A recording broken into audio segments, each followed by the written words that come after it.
Welcome to Let Me Fix This. Enjoy the video.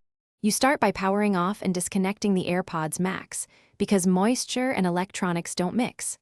Once done, remove the cushions now, pull straight away and keep track of left versus right.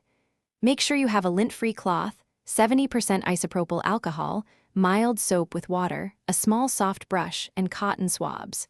You're setting up to clean hardware safely. Having tools organized prevents rushed mistakes and keeps the mesh and headband from stretching or tearing while you work.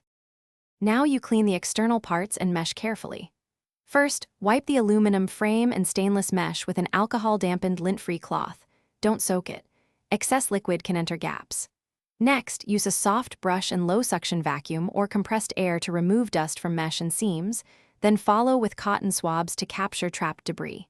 For cushions, use a mild soap solution, massage gently, rinse with a barely damp cloth and blot dry. This step protects the fabric and preserves acoustic performance. To finish, let all parts air dry for 1 to 2 hours in a shaded, well-ventilated area. Don't use heat sources because warping or adhesive failure can occur. Once completely dry, reattach cushions aligned to the original orientation and press until they click into place. Power on, pair with your device, and test audio, ink, and buttons.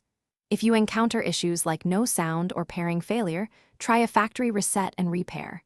If problems persist, contact Apple support or a certified technician. Thanks for watching. If you found this helpful, don't forget to like and subscribe.